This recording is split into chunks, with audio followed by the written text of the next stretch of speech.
Greetings, it's Iain from RTO. Welcome to the beginning of a week, and we have reached the last part of the Frank Zappa story. Now, this is the 2000s, so we've got more posthumous albums.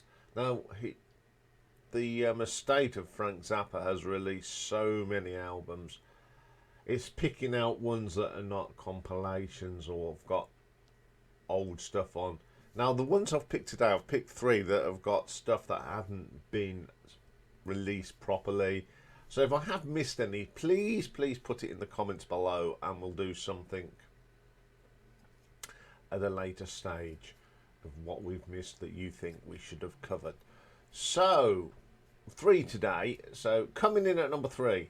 Now, this one came out in 2011 and it's called Feeding the Monkies at Maison. This, they said it originally should have come out around about 86, and they say it says that it appears to be the missing link between Jazz from Hell from 1986 and Civilization Phase 3 1994. Of one of the tracks, Worms from Hell's 28 seconds of the first appeared in the opening titles for the video From Hell, released in 87. So you've got Frank Zappa on synclaver and Moon Zappa on vocals. So the first track is a 20-minute piece called Feeding the Monkeys at Maison. This is very cleverly 20 minutes of stuff put together. It's a little bit disjointed in some places, but there are odd bits of this that work and some of it doesn't. It hasn't a flow, but there are just little individual bits of wonderful stuff.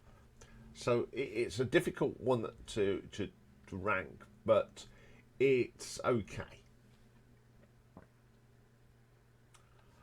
Then we have a thing called Buffalo Voice. Now, I got halfway through this and it just sounded like the closing of Feeding Monkeys at Maison. There's nothing different about it, really. It's just a variation of it, and it's only 11 minutes long, this one. Then we have Secular Humanism. I didn't find this musical at all. It's just lots of noises, and it really irritated me. I thought, why put this out? It's not musical. And that was the last track. I'd love to know why would they put this out? I may be upsetting some Zappa fans, but why? Why did they have to put this out? It was a waste of time, so I'm going to give this a 0 out of 10 because there's nothing on here that really floated my boat. Okay, coming in at number 2.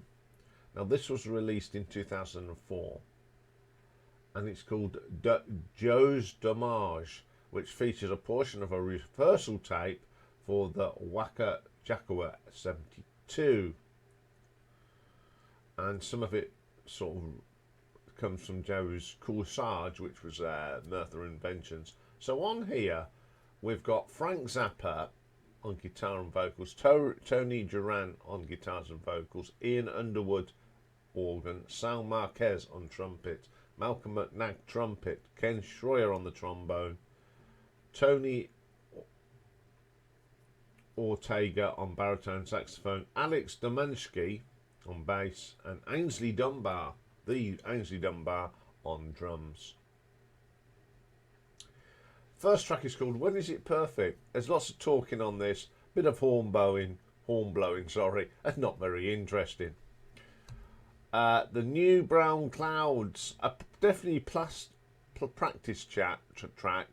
You can hear it was interesting to hear them talking about doing it and a little bit of playing. Frog Song.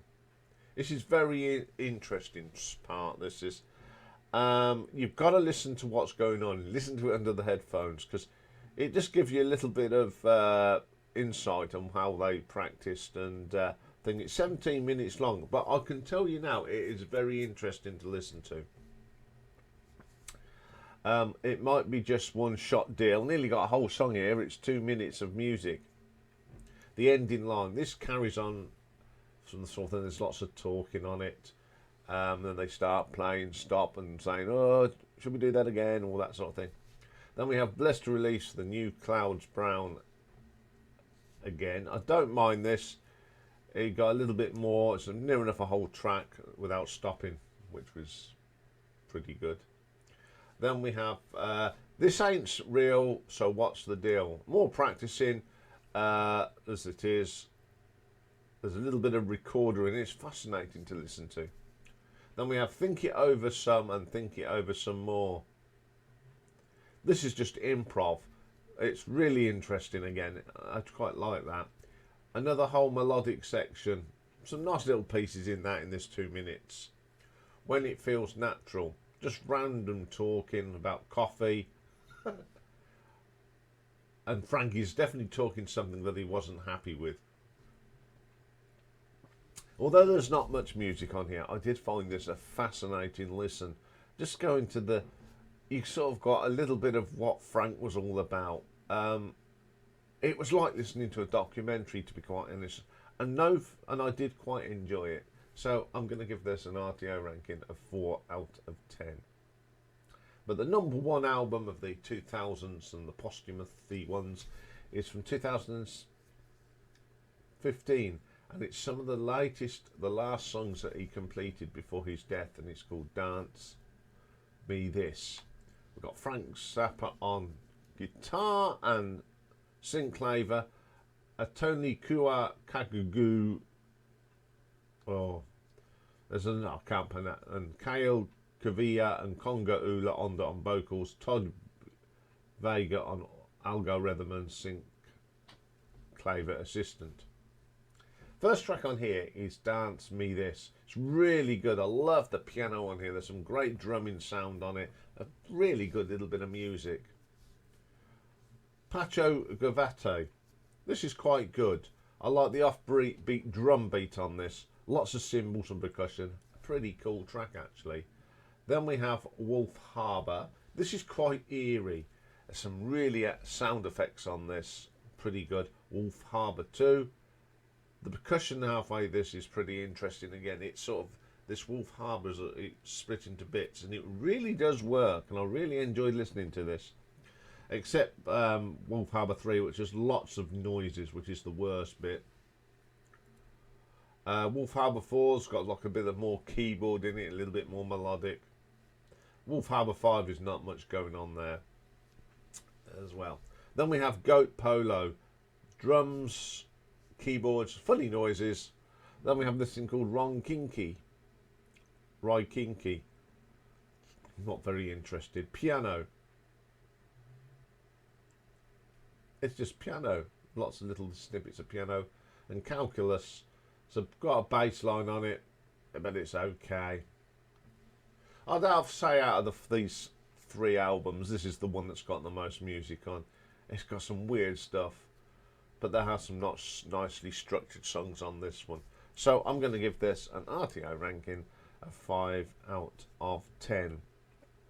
Well, I've really enjoyed doing this Frank Zappa because I'd only heard the stuff that he did while he was alive.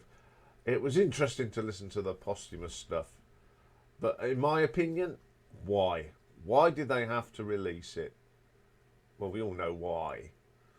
To make money. But if you haven't got these, I haven't got any of this stuff. I wouldn't want to either. I think I've listened to it and that'll be it for me. So next week we start a new story. And you'll find out who it is on Thursday.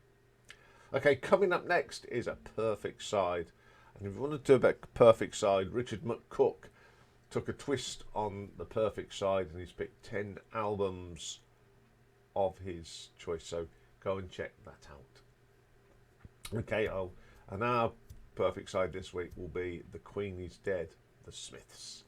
So bye for now.